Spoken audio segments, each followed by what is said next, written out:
Hello, everybody. Welcome to The Banished Zone, a show about flesh and blood with Bryn. And with Chris. And you can see we That's have correct. the purple light. So we're back. We're in actually the zone. in the zone. Yeah, we're in the zone here again. Yeah. Zoning. Viserai is just off camera. He's going to be on the show shortly. He doesn't have much to say, though. By Viserai, we mean we think it is. We think it's him. Yeah, he doesn't say much, so it's hard to say. But yeah, it's probably him. So hello. Thanks for being here with us. Mm-hmm. We don't usually do. This is your first time visiting us here in the Banished Zone. Mm-hmm. We're so glad you're here. We're so glad you're here. But we usually don't do like a week in flesh and blood or anything. We usually just get to what we're going to talk about. Mm-hmm. But did we do anything? Did we do anything important? We played the Pro Tour. We talked about that. We played the Pro Tour? The Pro Quest. The Pro Quest. We talked about those. We played the Battle Hardened. All that. That already happened, right? Yeah, we talked about those things. Yeah. Right now we're in a weird place. I won an armory with Oldham. I don't know if we talked about that. You won an armory with Oldham, and that was lovely. That was your fourth armory that you've won, right? I think so. I think I've won 2 drafting, 1 in CC, 1 in Blitz. No, 2 in Blitz. So 5, I guess. 5. Briar, Phi.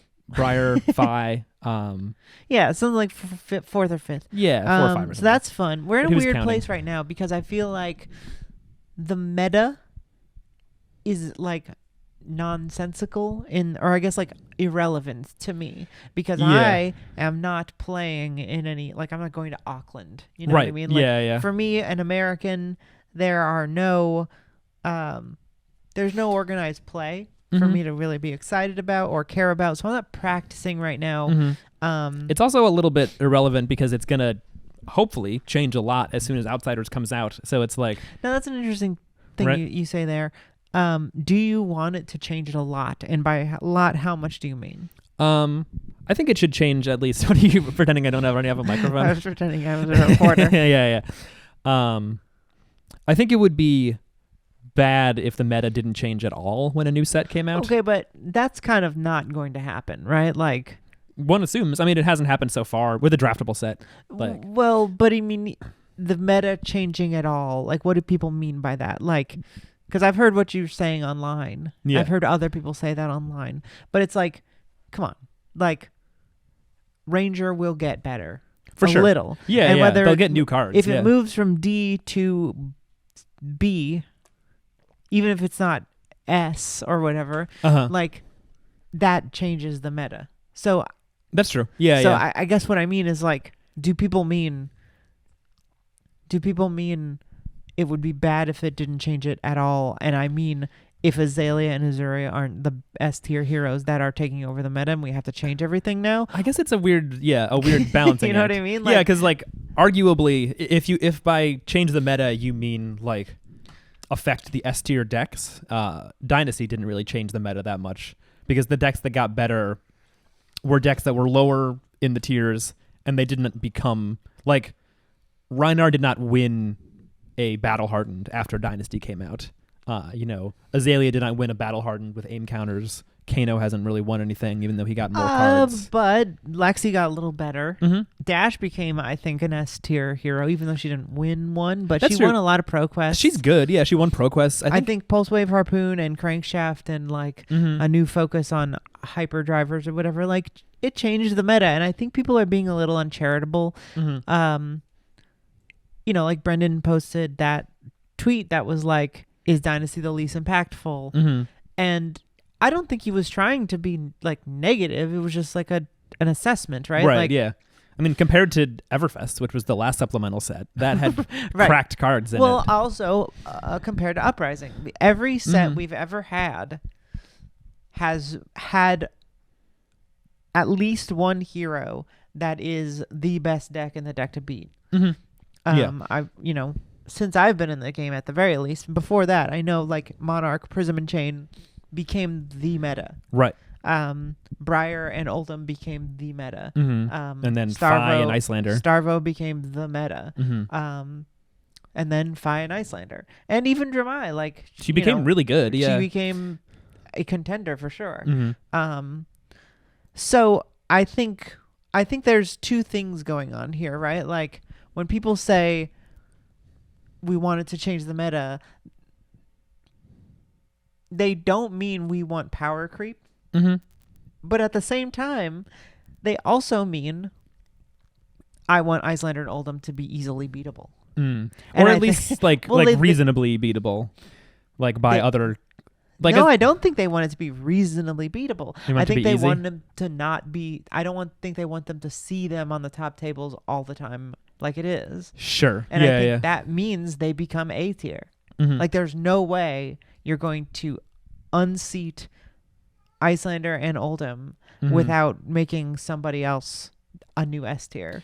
Yeah, basically. I mean, I think that is. It's like Right? I mean, I don't. Yeah, no, for sure. It's like there's sort of there's a balancing act where it's like you don't want to power creep your game necessarily because you don't want to constantly power creep, because if you do, then in 3 years old cards and product are unplayable. Right. But you also don't want to not power creep. I mean, like I think that there is a certain. I'm not a game designer. mhm. I don't know anything. I'm just kind of. I'm asking questions. I'm asking the real questions. Sure, here. sure. But I think there is a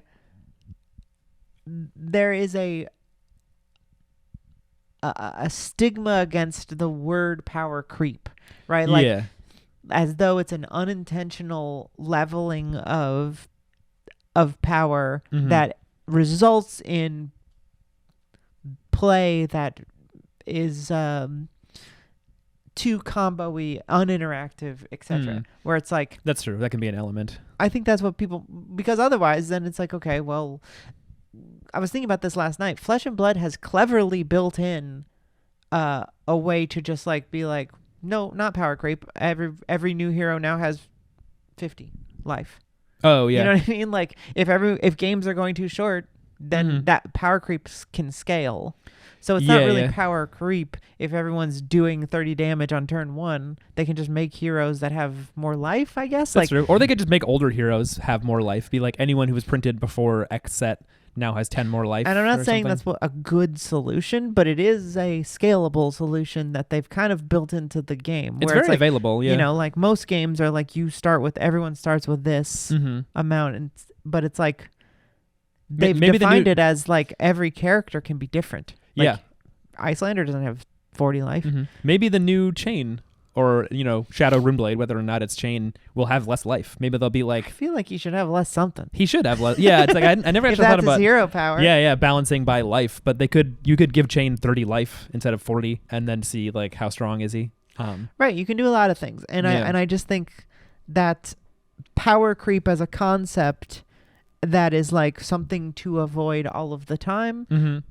kind of limits you in the way you think about stuff, especially in this game where I feel like lots of people in Magic and Yu-Gi-Oh look at the numbers and they're like, nothing does any damage. Yeah, like yeah. you're talking about like 1s, 2s, 3s, you know. Uh-huh. And I think that is because it's designed well and balanced, but I have to imagine that if they're smart about it, they designed for something inevitable, like stuff doing stronger and stronger stuff. Yeah. So Well, it's there's like- also the aspect of how siloed everything is. Like this new set Of course. absolutely should power creep Azalea because she's clearly underpowered. Like the stuff she Sure. can do is not enough to ever win an event that awards Living Legend points, which is like who else has not done So, but that? like, in Smash Brothers, Mm-hmm. Smash Brothers Ultimate, Yeah. it's a constantly shifting meta, right? Because they can errata whoever they want Yeah. without telling anybody. Every patch Like- they just change stuff and it's like, all right, now Ness's up B happens 10% faster or whatever. It can be Right. really dialed. And that can change everything. Mm-hmm. And so my question is like, do you think that the developers of Smash Brothers, what's his name? The little night cute guy? Sakurai. Sakurai. Yeah. Do you think Sakurai's intention when he's tweaking all these things is for every hero to be exactly the same? Or not exactly the same, but equally able to beat every other hero? No, I don't think so. I don't think many, like I have heard people kind of comment that about Flesh and Blood. They're like, it feels like they're a little constrained because they want every hero to be able to like be viable. And Okay. Go ahead. yeah, just that like, a lot of things like that have a lot of different characters, it's like at a certain point they kind of like it seems like they embrace the fact that certain characters are just not as strong because like otherwise they could but that's what I'm saying is like I think that I don't know if Flesh and Blood, I don't know if LSS does want that. Like I think the community wants that, right? Like maybe I mean different people. That's what I mean. Like they don't all say like I want every hero to be equally viable. Some people I've heard people say that. Like it'd be cool if every hero was equally was viable. Well, every hero is someone's favorite hero, and they want that hero to be viable if they're not. So that's what I'm saying. Sort is that like Azalea stands or simps or whatever you want to call them? Yeah. They are excited because Azalea will get a time to be great, and I really do believe that. I think that Uzuri and Riptide and I think they're all gonna be pretty good, and I think a couple of them, Riptide hopefully, will be absurd and broken. Okay, yeah, and that's cool, and you want that in a game. I think. Yeah, that's like people. You don't want. But I think that it doesn't have to mean that there's power creep. Like I think that it's okay to balance a game where it's like, and this is what I was saying last episode about Starvo. Like, I think it's cool that there's a hero that comes out and is insanely overpowered, warps the meta, everybody has to change, figure out how to beat the thing, and then it's so good that it dies. Like, I don't think that that's bad design.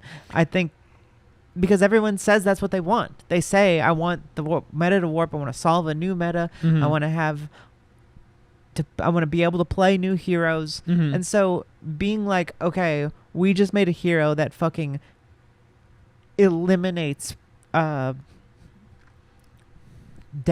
from the conversation.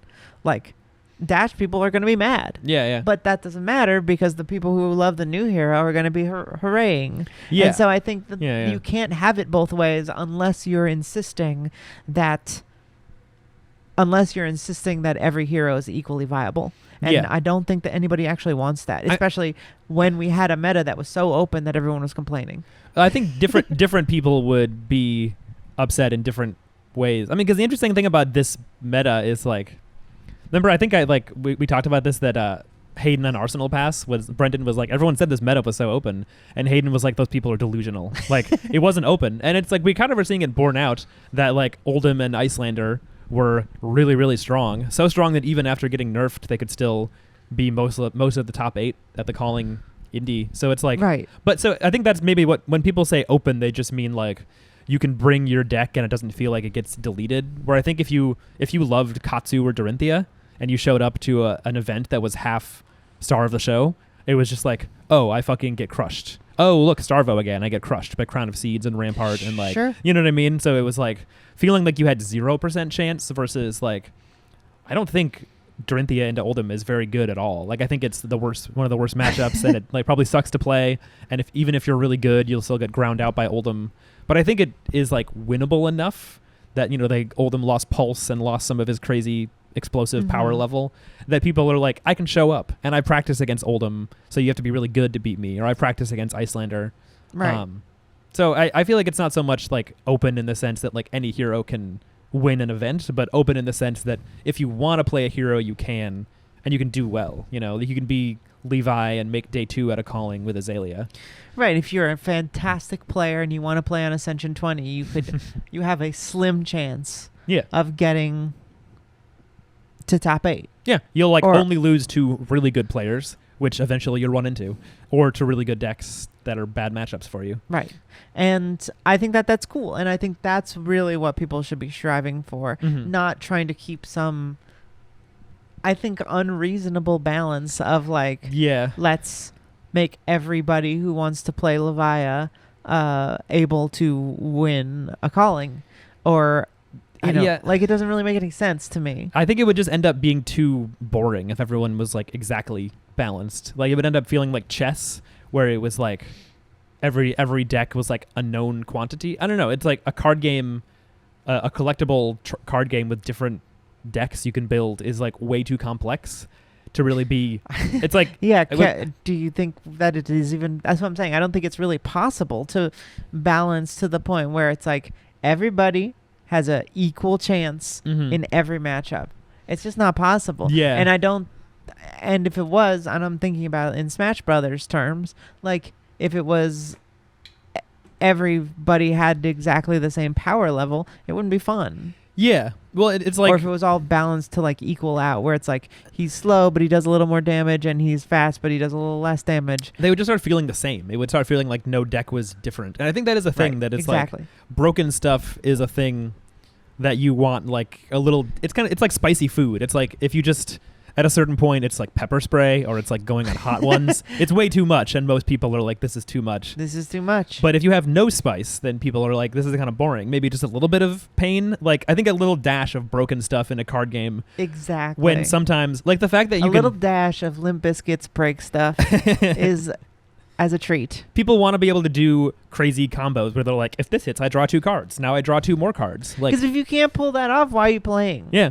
Like, Not everyone likes playing Guardian and just being like, ooh, over those 10 turns, I got 0.1 more value per card than they did. right. And Game is sewn up. I think I do believe that there's probably a couple people who like doing that, but I feel like There's a lot of people, yeah. But I feel like even most of the people who are playing Guardian right now don't love it. Mm-hmm. Like they're doing it because they want to win, and their enjoyment of the game is winning. Michael Hamilton loves getting incremental value over the opponent turn over turn. I don't know. That if guy's built He different. would say that though. Like he might be like, I like playing all kinds of things. You know, Uh-huh. he's just like he likes winning and he likes Mhm. doing well, and Yeah. he likes Well, a deck that allows him to do that. I think he's also said that he likes decks that draw the game out and create more opportunity to see your whole deck and like make more decisions because Okay, maybe he was just a psycho. I'm just saying. well, I mean, I've heard a lot of good players say that, which is like, I'm kidding, Roger. I know you watch this. We love you both. yeah, yeah. I feel like Roger would be like, no, Michael is a psycho. He loves doing that shit. Yeah, he's dealing drugs all of the time.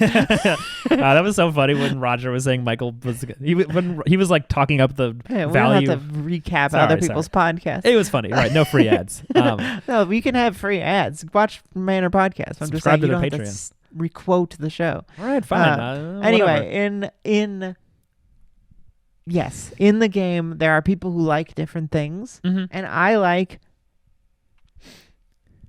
People like to call it playing solitaire, Mm-hmm. where I'm doing a whole bunch of stuff by myself behind your back, and Yeah, then yeah. killing you in one big shot or Sure. with a combo I've set up or whatever. That's a Combos thing. are awesome. Yeah. Everyone who doesn't like that. You don't want to do a Um, combo? Come on, you're lying to yourself. You're lying to yourself. yeah.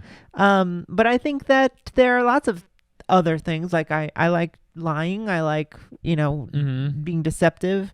I like, people not being sure if I have something. Mm-hmm. Because I, played a lot of poker. Mm-hmm. So there's a lot of different styles.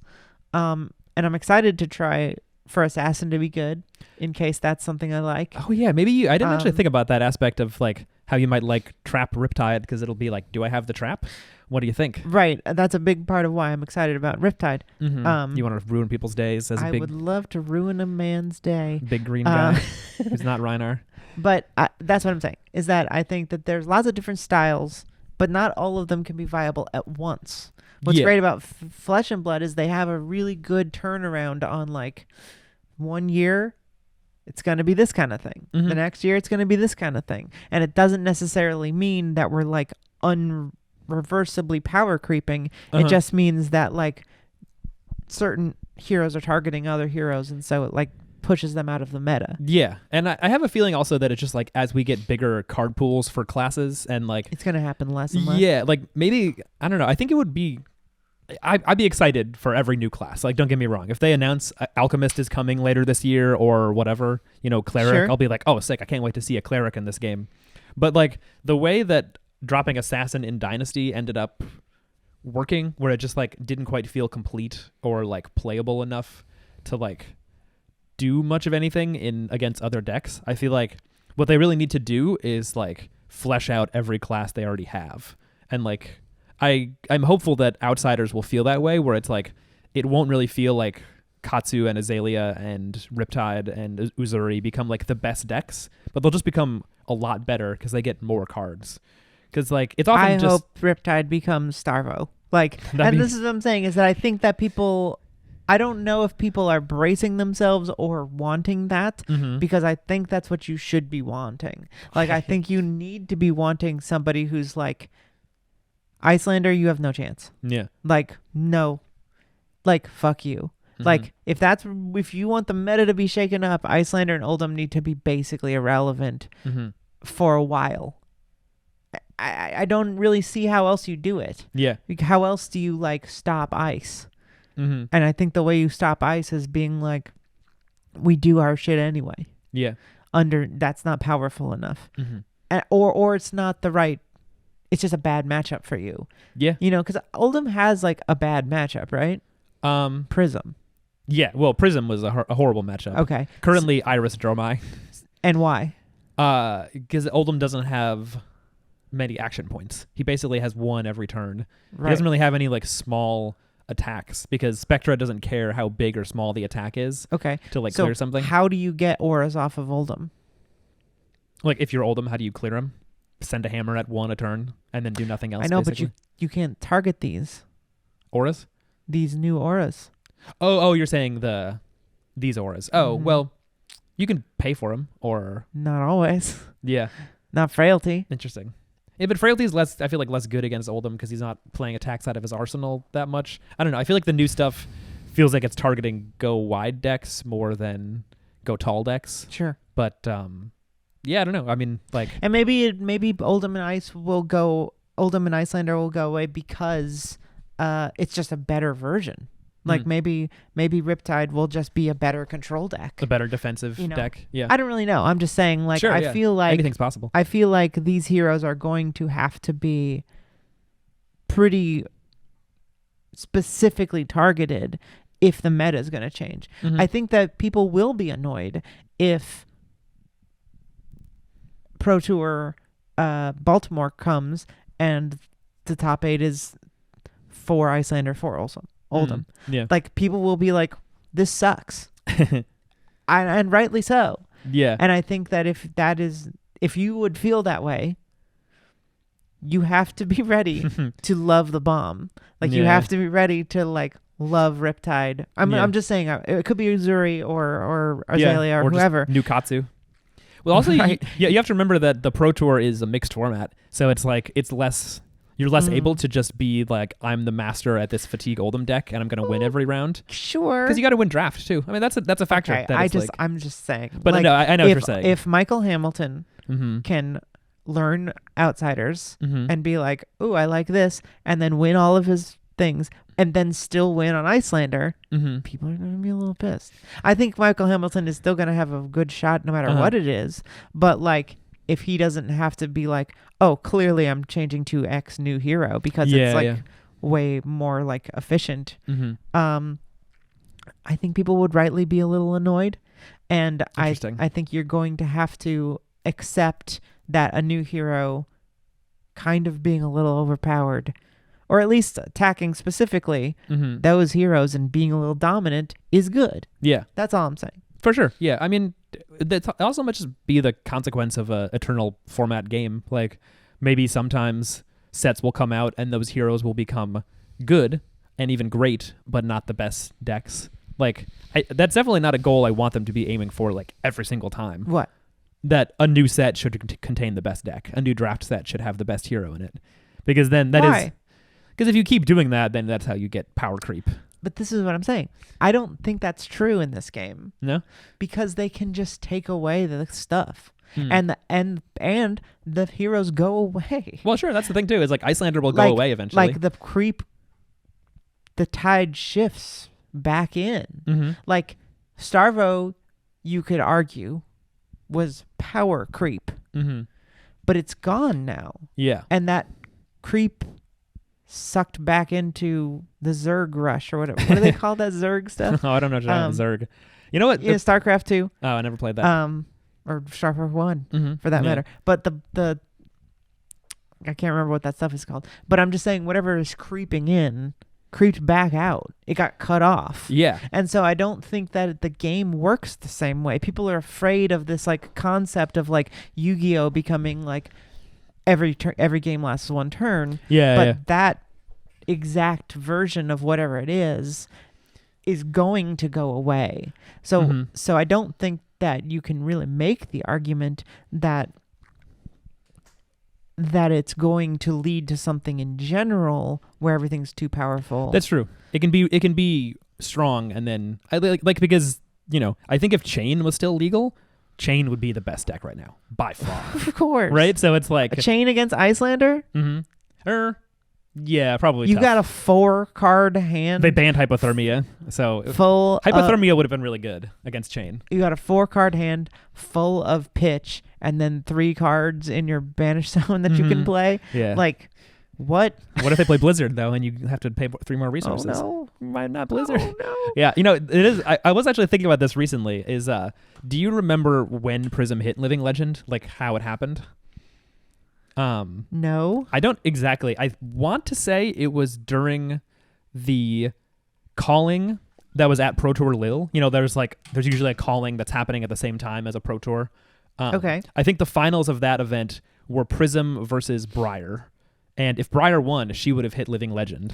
And Prism won, so she hit Living Legend. Okay. And I assume that after that, Prism would have hit Living Legend by now. But I was just thinking the other day how weird it's like. People were like, "Oh, surely by Worlds, Briar will be banned, or surely Yes. by the Pro Tour." People have for almost an entire year Mhm. been saying Briar. Like, people have been off of Briar because they're afraid she's going to Living Legend, and then it just something. hasn't happened. Yeah, she's really close, right? Like is she 970 or something? Almost anything bigger than a ProQuest would LL Yeah. there, I think. And also, when Prism won that event, she was at 998. I remember there was even that whole conspiracy. She could have won one ProQuest. That there was a ProQuest yeah. that she had won, but they reported it wrong or whatever, and so It it wasn't a didn't. conspiracy. It was just It was just they may have messed an up. accusation. An accusation of a mistake. Yeah, well, because it's like the whole reason we have the meta we have now is basically because Prism is gone, because Oldhim and Icelander are both really bad into Prism. So it's like I was just thinking about that kind of ripple effect. It's like what if Briar won that game instead? Briar is gone already, and then Prism is still legal for a while longer, and then maybe Michael Hamilton doesn't play Icelander at Worlds, or he doesn't make the top 8 because Prism is still legal. Yeah. It's like the meta can change completely Well, based on do you think Prism would have kept Icelander at bay? I think she was before before she hit Living Legend. Like people were playing at her at events, but it was like you can't even target Spectra with the moon. No, and people weren't even playing it Which like sucks. super Bolander style. So you had basically But no even attacks. if you did, I mean, it would just be It would be- oh, what do I do? I play a Scar for a Scar on my turn and Yeah. I pass. Scar for a Scar into Genesis. Pass? Yeah. Oh no, a Herald and then another Aura. Oh shit, I'm dying. Oh no, I have 36 life. Yeah, shit. Yeah. That's my whole point. Yeah, Is yeah. that They could print a new Prism, and they're going to. They're printing a new Light Illusionist this year. Maybe Icelander sucks after that because she can't beat this new Light Illusionist. Or maybe she sucks because of something else. yeah, maybe she sucks into Riptide. Yeah, it's I'm a fair just point. saying.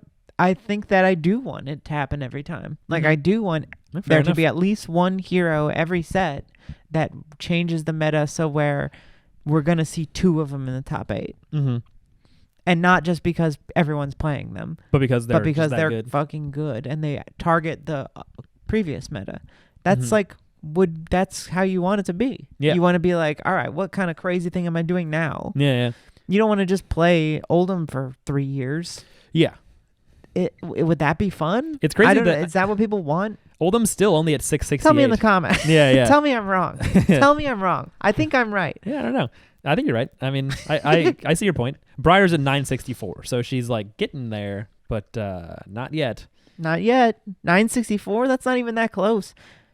She'd It's have like- to. I mean, she'd have to win like a full calling, right? Yeah. Calling is 100. Yeah, it's 100. Yeah, Tarek could have taken a Living Legend if he won that calling, Yep. but like a fool, he didn't win. Foolish Patel. Yeah, fool.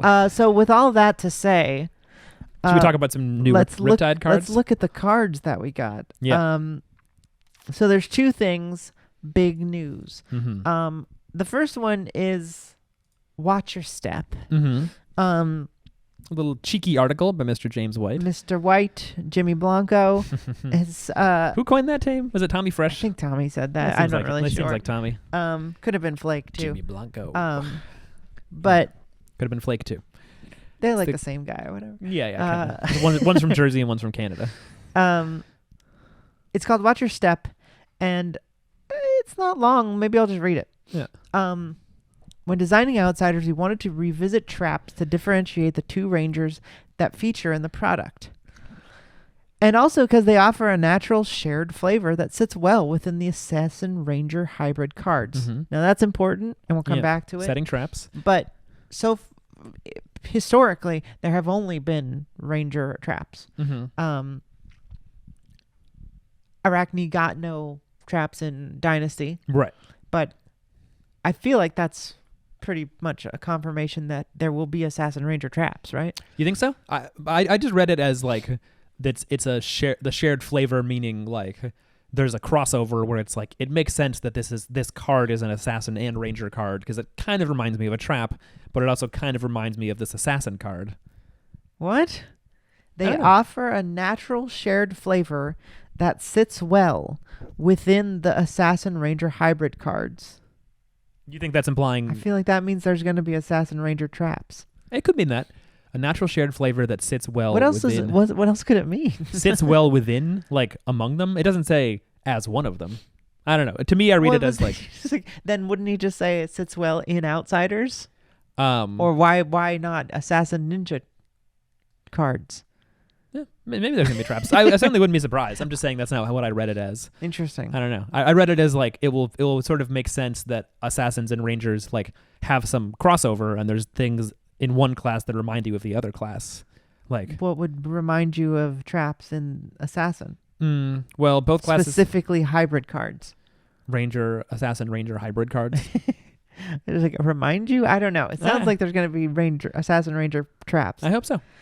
Because they did also change traps. But you're right, and which is this is the important. kind of thing that the way James writes is sometimes very confusing, and I think intentionally. I guess so. Yeah, because remember how much argument we had about like whether or not Azalea, the hero, was in Outsiders? And, Yes, and yes, and because he said he didn't really say it. He was like, she's one of the many fan favorites returning, and it's like, returning how? New specializations? What do you mean many?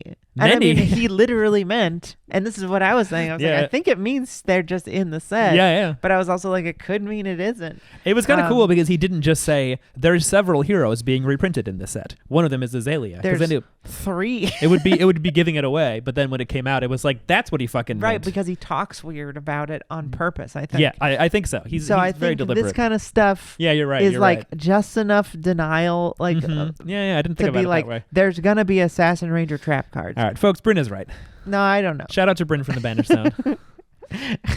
If are you referencing Kel? Yeah. Yeah.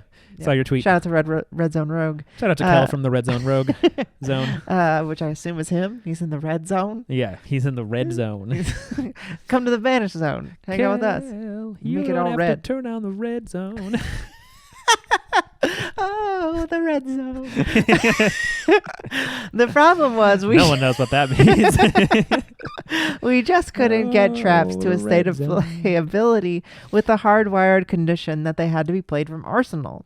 This condition made it impossible to draft a functional trap deck or be able to make a constructed deck with a high density of traps. You simply had too many turn cycles with multiple cards that couldn't defend from hand. To date, the only Pretty tough. traps that Mhm. exist. Is Colette? Sorry, thought It's okay. Viscerai was here. Yeah. This condition made the only traps that exist are the 3 printed in Crucible of War, which have seen very little play. Putting it mildly, I'd say. Right. Has anyone ever registered a deck for a tournament? I wanted to comment here that actually, yes, I think there has been a couple Yeah, yeah. that were like top 8'd things Sure, yeah. with traps. Nice. So The Mad Lads. my original thought was, what if they gave Riptide trap zones? Like, what if his hero says he has extra traps to preserve the flavor? Maybe he can load traps in on the opponent's turn so he can draw one and then still play it immediately But- or something. To me, that kind of ruins the flavor just as much. I bet they thought of this, Yeah, yeah. and I thought it dawned on me as I was asking Brian Gottlieb. Mm-hmm.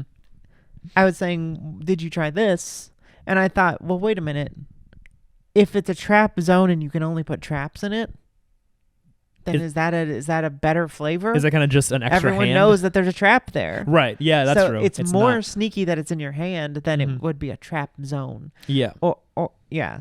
And I think it's cool because this is like the first time that they've admitted they had to do this. Like, because one of the things we always praise about this game is how great the flavor and the feel is. And James White has mentioned that it's like whenever they're designing a class, a lot of thought is put into like how it feels to play the deck and the hero, and whether it feels like you're playing as that class. And it like really does feel like that. It's like when I play Dorinthia, it's like, oh, this is like playing a quality build in Dark Souls or something. You're versus, riposting. Yeah. It's like fencing. Yeah, you're able to defend well versus like you play Kano, it feels like you start as the sorcerer in Dark Souls, where you're like, wow, I'm blasting everyone, and then someone pokes you and you die, and you're like, oh, I have no armor. Yeah. And that carries through to every class, where it really feels like you're playing a character with like that build and those attributes and stuff. Right. So The concept of heaving is like built in. Mhm. You're gonna have to spend a whole turn like getting this over your head, and then being able to have a shield in Oldhim is insane. Being like, oh, there's armor down here. Like, it still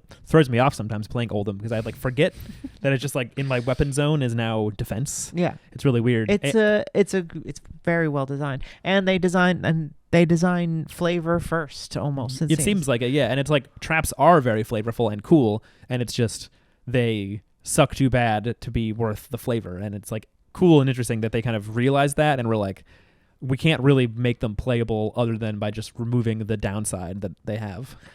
Right, and I feel like that's the problem, is that they kind of didn't think of it as a downside. They thought of it as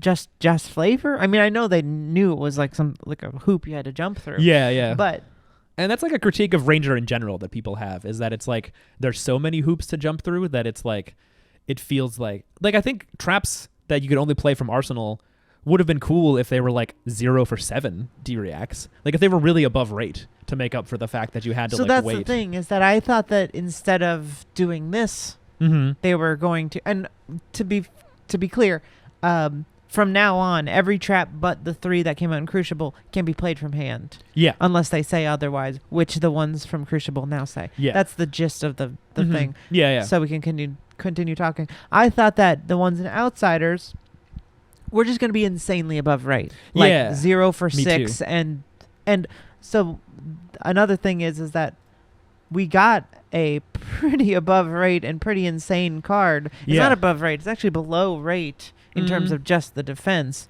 But it's above, like, blue Sink Below is a 0 for 2. So this is a 0 for 3. Oh, fuck. I forgot it's blue. And blue. Yeah, it's blue. Which is like, so it's a 1 point above, which is like, it's a specialization. So that makes it.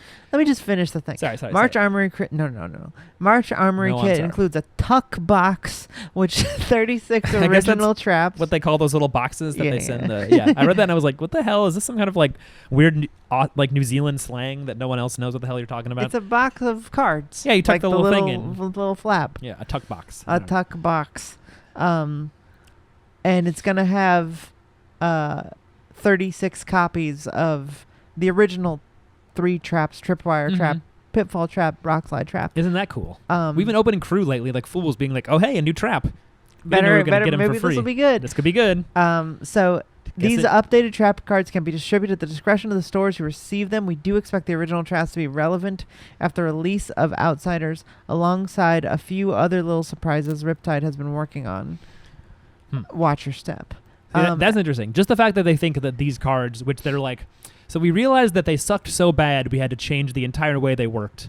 But don't worry, the originals, which still suck, will be playable. They're going to be relevant. Yeah. Relevant. Yeah. What's going to happen? So I thought they would give us more stuff like this. And to be honest, this card would be runnable if you had to play it from Arsenal. I think it would be runnable as an Arsenal only. What we're talking about is Collapsing Trap. I'll probably put it on the screen. It is a blue 3-block defense reaction trap. Yeah. It's a legendary Riptide specialization, meaning you can only have one of them in your deck. Got to be Riptide or Shiana. And it says when this defends an attack with Go Again, it doesn't say it naturally has to have Go Again. It just Go Again. Yeah. The attacking hero discards their hand, then draws that many cards -1. So this card is an instant Insidious Chill. Mhm. or Amulet of Ice trigger. You Yeah, don't yeah. have to have fused though. Just Like play it's it. just you lose every card you have and then draw one less than that. Yeah. So it's kind of worse. Like imagine if that's how Insidious Chill worked, where it was like your Discard your your hand. fi, Yeah. and then it's like you be like discard every card you have. Mhm. Whatever you were planning on doing, you can't do that. You have one less card. Yeah. Like that's nuts. It's really um, crazy. Yeah. It's interesting because I'm like. And discarding, I think, is something that is a little. I mean, people don't like it. Obviously, it's not as good as pitching, but I feel like we haven't really had to evaluate how bad it is. Mm-hmm. But that feels like Riptide is going to be a deck that fatigues you. A little bit. Yeah. I mean, it's Unless there's graveyard recursion in this set. well, there is Codex of Frailty. Oh yeah. Yeah, I don't know. It depends on because I'm imagining it. Everyone is like talking about it as a card you play against Fi, like against Ninja. It's like very obvious. Okay. Like with Fi, it would like sort of depend because you definitely don't need your whole deck to win a game. He as also has a Fi. lot of redundant cards. Yeah, It's yeah. like, It's oh, like okay. when I play against Arachne as Fi, I'll lose like 15, 20 cards maybe at most. Like if I get unlucky and they hit me with the one that banishes like as many cards as it deals damage. I forget what that one's called. You can still just win with the cards you have left. So it's like there's some scenarios where this is basically like they lose one card, which is still really strong. Like a blue block 3, and then it's like your opponent loses a card from their hand. Like I can imagine discarding my hand, drawing a new one, and being like, oh, similar cards. I'll just play these instead. Sure, sometimes. But it still is also it's one less card. And like you were saying, it depends on it could ruin their entire turn if they draw into shit cards. Especially if they're a ranger Mhm. and they don't have any more arrows. Yeah. But I feel Or like like that they're- won't they're- happen as much because I'm certain we're going to get a lot more arrows in this set. Hopefully. Yeah, yeah. Or just like right? There's got to be, right? There's not Yeah. going to be like We also- draw a new hand and it has no arrows in it. In this. we also have the quiver, so it's like if you have no like that's kind of what the quiver can be good for, it seems like, is you draw a hand with no arrows, but you got a blue, just pitch it, use the quiver, try to get an arrow in. Mhm. It like smooths that over a little bit. But yeah, this sort of feels like a defensive pummel in a way. It's like a card I that know, it's crazy. that it's like and it's not like unless they that was what's just so bullshit about the original traps. yeah. Is it was like they were pretty powerful effects, except it would be like, oh well, unless they pay 1, Yeah. and it was like, what? Deal 2 damage to the attacking hero unless they pay 1. Well, how is that a trap? It's like let me drop a little coin in this trap and get out of it or something. When this defends a target attack, it's 2 unless they pay 1. Terrible. Yeah, it's just like if they don't pay 1, it ends up being a 0 for 4. Paying 1 is fine. Why wouldn't you just play Sink Below? Okay, I guess I'll pay 1. Who gives a shit? I mean, like, yeah. especially if they have a, they can have a tunic counter. Like, it's so easy to pay It's 1. easy to have one, yeah. I mean, obviously, in very circumstantial situations, that could be like, oh, fuck, I don't have 1, or it really sucks to pitch this other red card or whatever. But like, yeah, that's mostly a good example where it's like they don't have it to pay for it, and then you're blocking for 4, which is like you can do that from hand already. You could block for 3 from hand with any card. You don't need a defense reaction. right, to that's the block thing. 2. Like if Is that the if blue that one one also the blue one only blocks for 2. yeah, if it blocked for 4 and then also gave -2, would be like, oh wow, this became a 0 for 6 because they couldn't pay. Right. It's just way too on rate. And even if it could pay, it'd still be a 0 for 4, and that would be fine. Yeah, 'Cause yeah. it'd be like above rate still as a trap because I had to put it in my arsenal. yeah. But I don't see a rock slide trap is ever going to be playable. It's hard to see unless Riptide really loves playing traps and you're like tossing him in just Right. to do it. It's like if you play a trap from arsenal, you create a blood rot pox token or something, Yeah, something like that. which would be crazy. That'd be cool. Yeah. But I don't know. It would I make don't know that what it'll playable. be. Yeah. Yeah, this is I didn't realize until we were recording, but this card reminds me of Mind Warp a bit. Remember that one from Dynasty where you shuffle their hand into their deck and then they draw that many cards -1? Oh yeah. Yeah, I feel like we're seeing more sort of like targeted and powerful effects. That's a really that are hard like that. card to trigger though, because you have to crucible it and then it has to do every part of the damage. That's true. Like you can just pitch 1 AB Mhm. and be like no, Yeah. unless you're buffing it with specifically a Blessing of Ether. Mhm. And then it's like, okay, well, I just block 3, take or the like rest. Aether Flare maybe. Sure. But But yeah, it's like, it's very conditional. This just happens. it just happens if they have go again. Yeah. It's basically saying like if you're trying to line up a bunch. and you can do it from hand. I didn't actually think about the flavor because it's like the picture is a big bridge that's exploding and a bunch of little guys are falling off. Yeah. So it's like if you're a ninja and you have like a move coming and then there's like 5 more guys doing like other little punch moves or whatever behind you, like they fall off the bridge once they're running out. Versus if you're a guardian and you're just like, here's my slam. Imagine if you're Katsu, you do a whelming gust wave, you search, and then this happens. Can that happen? No, you mean like the Katsu trigger? That Yeah. search happens when you hit, so Okay. that's too late. But yeah, I mean, you could. That actually is really punishing because it's like they might The be like, combos aren't easy to set up. yeah. Like I feel like you would if you're looking for like the second part of the combo, it'll like all right, surging strike, and then what is it? Whelming is next. If they're like, okay, I'm going to search for a whelming, it might imply they have the last piece of the combo in their hand. Yeah. And then you're like, let me block the whelming with my trap, and you lose that card, and then they You don't lose have all the your combo. cards. Oh man, that'd be so funny if they like make Katsu playable and then also make him unplayable because of. I mean, this is, to be fair, a legendary card, so you get it once, so it's Right. not really like a thing you can depend on. It's not super consistent that you'll even draw But it in a it's game. majestic in this set. And I mean, maybe this is... here's what I'm saying. I'm so excited to draft this card if I ever see one. Like, doesn't that sound fun? Pack yeah, one, pick for one. sure. Collapsing trap and then force Riptide. Oh, yeah. Yeah. Oh, imagine opening one on your yeah. sealed pool and you're like, I'm just gonna win the game with this. I mean, maybe. I mean, Maybe it'll suck. Is this going to be... This is what I was saying. I've said this, I think, on 2 episodes now. What if Riptide has fucking Pulse Wave Harpoon on his on his damn card? Yeah. But I feel like, is this card going to be that impactful? Like, or is it like, it's a good card, but if Riptide isn't good or isn't great, That's true. it might be only okay. Red in the Ledger is a great card, but it doesn't make Azalea the best deck or anything. Exactly. The game is about more than just that. Speaking of Riptide, Mhm. we were also treated to a lovely spoiler of his we're assuming this, but a new bow that a new bow that appears to be a Riptide bow called it's called the what? it's called Barbed Castaway. Barbed Castaway.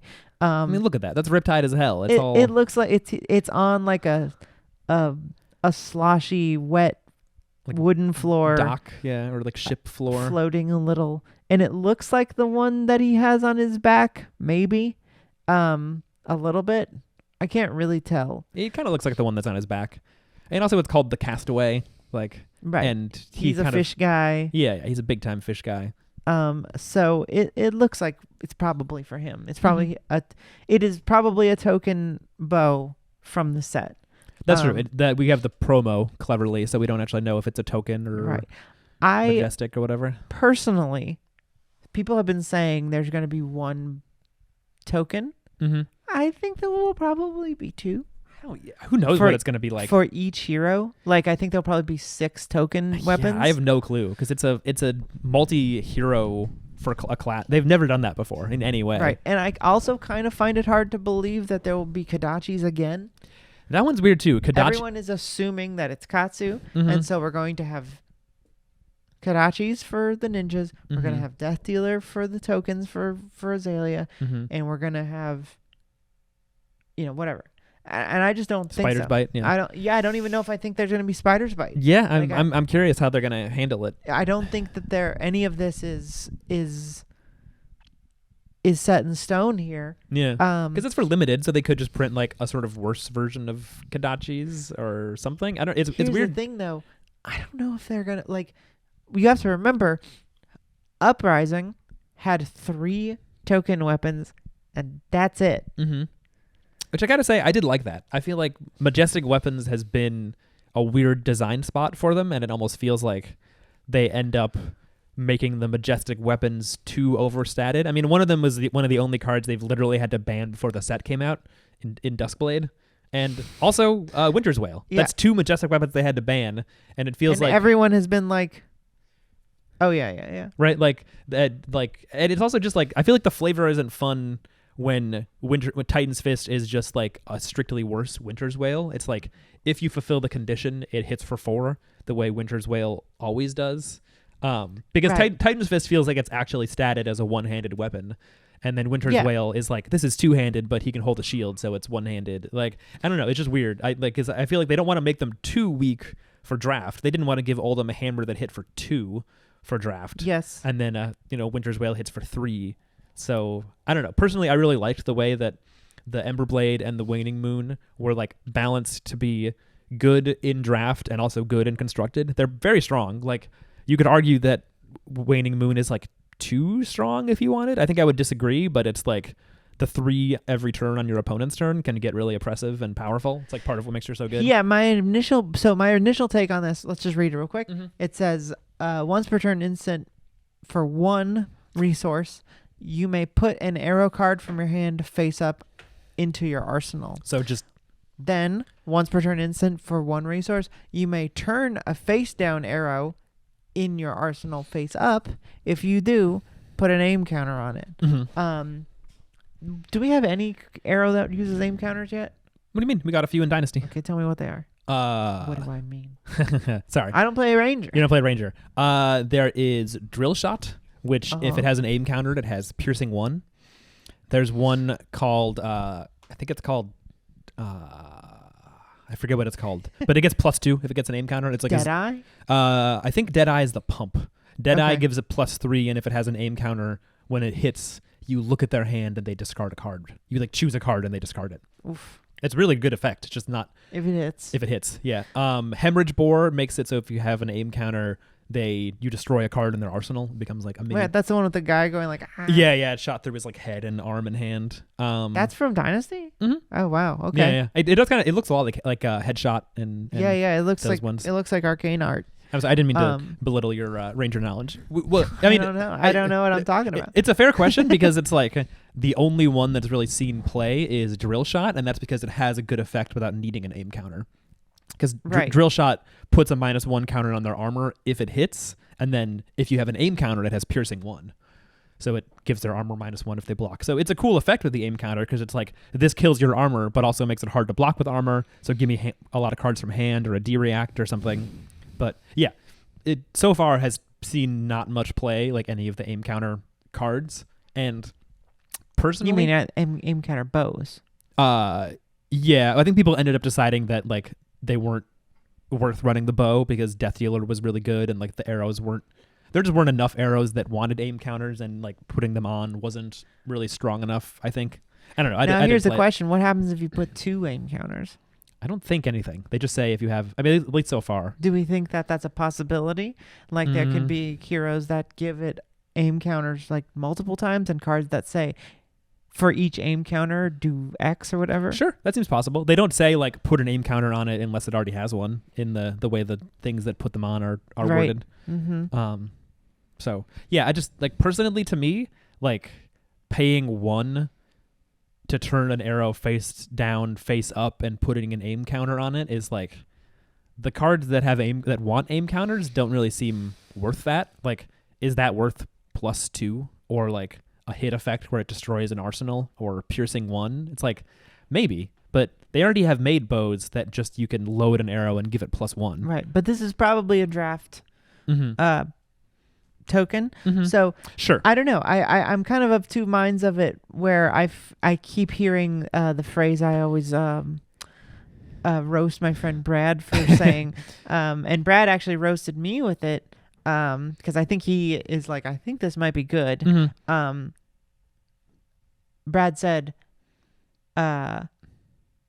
when Searing Emberblade was released, he said, I'd take Kodachis all day over that garbage. Yeah. And then we were like, wow, that's not true. Yeah, like yeah, Fi obviously loves Searing Emberblade. Mm-hmm. It's a just better card in the deck than Kodachis in basically every Sure. situation. It's but really there's strong. this is the thing, is that there's no way to know that at the time. Yeah, 2 Like, for 3 doesn't it's not sound a that good. It's not a ridiculous thing to say. Mm-hmm. Yeah, it feels pretty bad. Mm-hmm. And I think my initial reaction to Barbed Castaway was like, this sucks. Like yeah. 1 for something, but we just don't know how it works yet, so it's really hard to evaluate. Mm-hmm. Yeah, it all this depends on could the be arrows we have. Something that people hate in one band. Like, we just don't know. For sure. Yeah, that is the cool thing about Flesh and Blood. Is like this could be like not impactful and he needs a different bow. It could be fine. It could be kind of busted. Like the fact that you can get aim counters on demand, like maybe he's just going to be able to do crazy things with aim counters. Yeah, I don't know. I mean, it is flexible. It's cool that it has 2 different once per turn instance, not just one thing.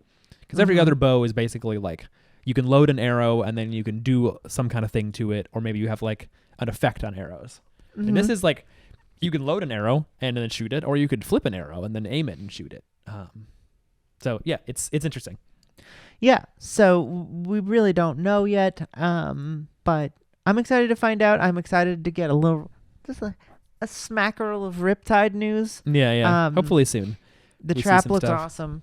The trap So, looks crazy. That it's looks like- like a reason to play the deck. Right, they know when stuff is fucking powerful. Yeah. And they're not really shy showing us stuff that isn't that powerful. So when they do show us something that's Mhm. crazy, it's like, whoa, that's saying a lot. Mm-hmm. So last thing we wanted to talk about is there was also randomly a big Premiere Playing announcement. Mhm. Putting out most of the stuff that's going to happen this year that they hadn't announced yet. So yeah. we talked about a couple episodes ago. There was a big sort of like, here's how we're revising our entire organized play strategy. Mm-hmm. Only one Pro Tour, so 3 big seasons. First is the Pro Tour. Mm-hmm. Second is the Nationals season. Mhm. Every Nationals is going to have it. And third is Worlds. Yeah. And so they sort of just like gave us a little more information. It's not an incredible amount of information. Nothing that I was like really surprised. Was there anything you were really surprised by in this? No, I wouldn't say surprised. Like I didn't know that they would already be like, we know where Worlds is happening. We can't quite tell you. Well, it's a continent. Yeah, they gave us a continent. Honestly, the thing that surprised me is that I noticed the post on the website and it had a time and like time zone of when it was going to be posted. Yes. Because it feels like that happens every time that they're like, this article is coming out and it puts a date, and people on Twitter are always like, by X date, by the 15th, do you mean the 15th in New Zealand or the 15th in America or the 15th in like Europe? Because New Zealand is usually a day ahead because the time zone is so different, right? It's like 15 hours ahead or something insane. Yes. So this time, and we just want to quickly just praise LSS here Mhm. for doing a good job Fantastic move. of using Central European time and just saying this article is being published at noon Mhm. Central European time. Yeah. And, that was 6 a.m. for us. Yeah. So I didn't wake up and check that it was there, but I assume it was. Like, I assume they just scheduled it and posted it. And that's true. We don't actually know they didn't fuck up again. but it was out today. It was out when we woke up. Remember that happened Right. with like there's going to be an article about Dynasty, and then it was like Was two. it all day. It was like Yeah. 2 days late, I think, from like Yeah. people were like, maybe it's coming out in New Zealand time, or like, no, I guess not, American time. And I Still don't know, no? as It's fine. I'm not saying it's a big deal, but it just is like, I feel like they learned from that and were like, it's bad when there's a bunch of tweets that are like, where's this article? Like somebody's tweeting something else out. Like it tweeting doesn't something- look very good when it's just like, just wait till you finish it, Mhm. schedule it, post the time it's scheduled for. Yeah. It shouldn't be that hard. And this feels like, not to give Alex credit for everything, Mhm. but it does feel like since he's come on board, things have been a little smoother. I mean, the thing that made me Um, think it was Alex was that video they posted, which had like the sad violin song playing, and it was like a montage of different tweets of people being like, "That feel when no calling in Europe, my life has no meaning without a calling in Europe," and then was like, "Well, here's our answer." It was like, Right. There's also this new like CGI logo thing they've got. Ooh, I didn't see this. "Oh, you haven't seen that? Oh, yeah, doesn't that look good?" I did a tall Timmy sound. Ooh. Ooh, it's the fucking, of course, the Pro Tour is, It's got to be the Arknight Shard. Pro Tour 3 has Arknight Yeah. Shard. You know, Mat. I was thinking about this. The mat. If you, The mat is like a zoneless Arknight Shard. Like, I was thinking about how if they, like, people are like, maybe they should stop printing new Fabled and should just do reprints. But then, like, what do they do for cool Pro Tour mats? Like, the Fableds are so iconic and sick. And, it's cool when you get them as mats. So, I don't know. what did you, Well, remember how there's sort of a conversation, people are like, the Command and Conquer Fable is the way they should do it, where it's like not a new card that's playable. Like, I think it's cool. it has a benefit, I like, think for it's, sure. The thing is that Flesh and Blood knows when things are flavor wins. Mm-hmm. And I think you went to Volcor, You made the Emperor a hero. You Mhm. made Command and Conquer Guy playable. In that set, in the supplemental set where it doesn't actually matter that much, Mhm. you made Command and Conquer a Fabled. That's cool. I think doing it once Uh-huh. when it makes sense because you're there in that area of the world of Wraith. Mhm. Like, if the next supplemental set was E-Strike Fabled Mhm.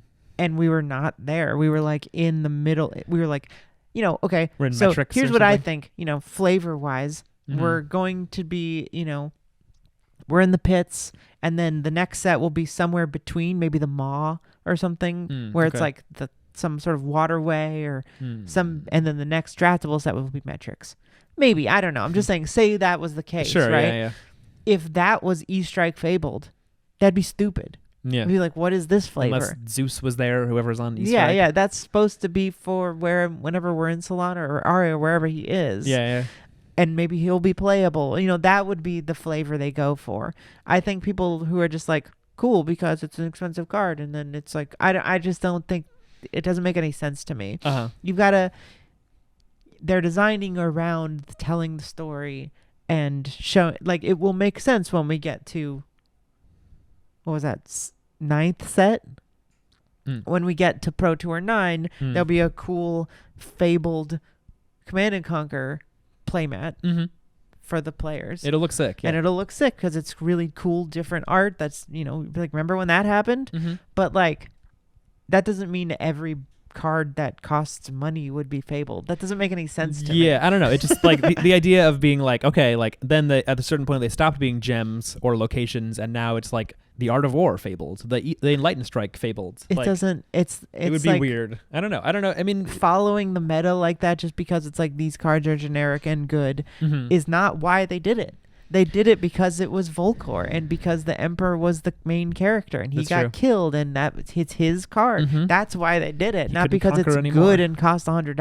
Mhm. That's it's like I don't know. It doesn't seem like people are paying attention Yeah, I don't know. to how the game is designed. I'm That's curious the kind what of they stuff do. they're doing. I'm curious what they do with Fableds going forward because, like, we were just talking about this morning that Heart of Fiendel is currently $600 on TCG Player, and I'm curious, like, if or when. I mean, like, So this is an interesting conversation. mhm.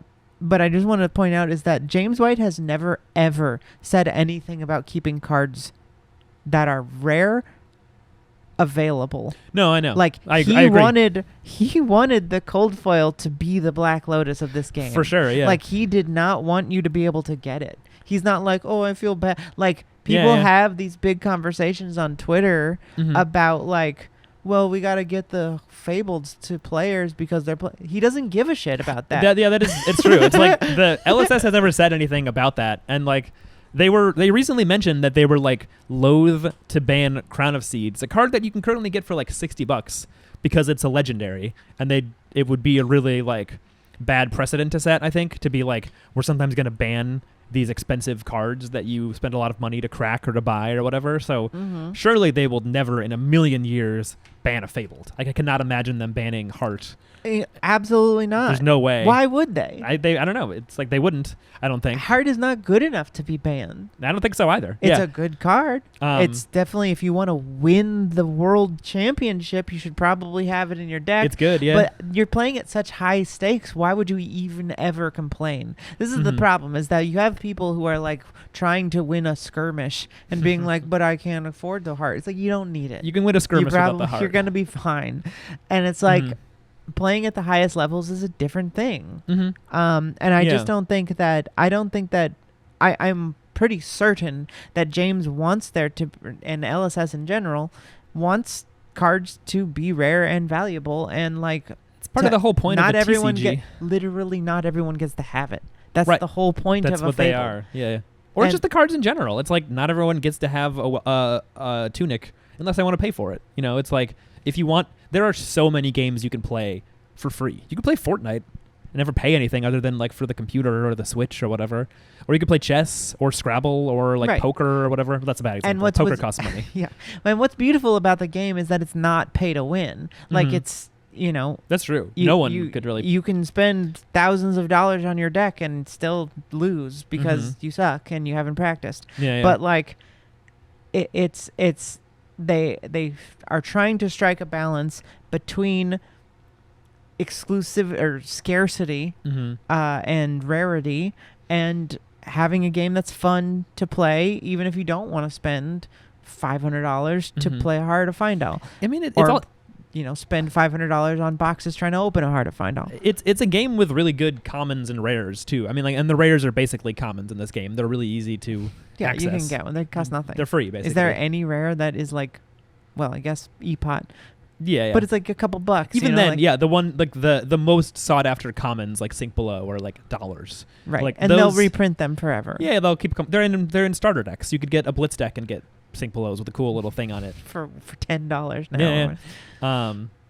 Yeah, it's just interesting that I think it sort of goes to show how much you're trying to strike a balance with like all of your different fans in a TCG. Sure. The same as we were talking about earlier. It's like whatever you do, someone will be annoyed. Like if a card is too expensive, and whatever that means, it's like for some people a card being over $50, they're like, this game is for fucking rich people. It's too expensive. I don't like it. Right. And Of course. And for some And people. I there have been points in my life where I would not have been like literally able to really get into this card game. Mhm. Like most of my life, I have been in a It's place expensive, where yeah. I would have to have chosen. Mhm. Like, do I want to go to any shows Mhm. and like go to music and go to concerts in New York City and Mhm. drink and buy records, or do I want to play this card game? Yeah. I would not have been able to spend $100 a week on concerts and drinking and having a good time, Mhm. and play a card game. And buying the I cardboard. had like $300 a month to live on, basically, after rent or whatever. So it's like, I totally get that. Like, that's, for most of my life, I have not been able to, like, unless I wanted to dedicate my life to card games, which I think is a totally reasonable thing to want to do. Yeah. Music is not any more important than card games. This is what I was doing at the time. For sure, So yeah. I'm just saying, or you like, might have had to pick one deck and be like, I'm going to build a CC deck and like scrounge the money and be like, maybe I'll play without Tunic. Maybe I won't get as many Right. legendaries. Like, so there's levels to how you can play. But yeah, certainly the like higher tiers are not super accessible. It costs money, but that's also like the whole point of a TCG. if you have a problem with that, you can blame capitalism. If you want to hear Mhm. more about that, you can listen to our other show, PP Lettuce. Mhm. You can listen to my other show, Generation Lost, because this is the end of the episode. Oh, wow. Okay. uh, I can't believe it. Thanks so much for listening. This has been The Banish Zone. I'm Bryn. You can follow me at Banish Zone on Twitter. That's Chris. Blue Plunder Run. You can follow him at Blue Sorry. Plunder Run. I just pointed at myself. Sorry, I abruptly ended the episode for you. Oh, it's okay. But We didn't have anything else to we say have about- to go to a party. That's true. We do have to go to a party. But thanks so much for listening. It's been a great time. We don't have a Patreon or anything, but Chris has been streaming, right? Mm-hmm. On Twitch at twitch.tv/BanishZone. Yeah, I have been. It's been a little bit. I was sick last week and like part of this week, so Please little don't let break. him use that as an excuse. Mhm. Drop in his DMs and threaten him if he doesn't stream more. I love streaming Flesh and Blood. He So loves I'll be to- back there soon. He loves to stream it. It's very fun. But you can go to twitch.tv/BanishZone and follow him streaming there. Check it out. um, Yeah, drop a follow. Love a good We follow. also are on YouTube, which is maybe where you're watching this. But if you are a podcast listener on the Mhm. Spotify and the Pocket Casts and Yeah, whatever, you can go to YouTube and watch us there. We also do box openings. Oh yeah, don't we there. have a cool case break coming up pretty soon? We're gonna break a bunch of right, yeah. We've got a first edition Toa case that we're gonna be doing Mhm. soon, and then during Outsiders we have our first box battle. Oh, we're doing some battles. We're doing some. Oh, it's gonna be a great It's time. gonna be a good time. Mm-hmm. We're gonna do all those live in the store, right? Yes, we'll have yes. like a peanut gallery and We shit. will have cheering if we hit a Fable or whatever, Yeah. which we're going to do. We're gonna hit Riptide's boat. I've rigged. Yeah. The Fable that's just like the shitty rowboat that's rotten. He's just and like- he's just like in there. He's- He's paddling. Yeah, that's the Or fable. he's got like a little motor. I would love that Matt, just like Riptide on a boat. The Matt. He's just got his big dumb face. Yeah. I His love rotten ass. Riptide so much. He's so cool. Uh, He's so big and he's awesome. big and stupid. Yeah, but he's not Um, stupid because he has straps. He Is there seems like- anything else we have to plug? We don't usually plug anything. No, I don't think Yeah, hang out in the Discord. Lots of beautiful people are there. so. Mhm. Watch me on Fresh and Buds. I was on Fresh and Buds last week. Oh yeah. It's a great episode. Go I thoroughly enjoyed it. go listen to me talk to Tommy over there. Mhm. Shout out to Fresh and Buds. Fantastic show. Good show. Everyone has been really nice. Lots of people have shouted me and Chris out, Mhm. telling us to listen to the podcast. If you're here from one of those people, thank them for me. Mhm. I'm yeah. So thanks everybody for being here. And until next time, you're banished. You're banished.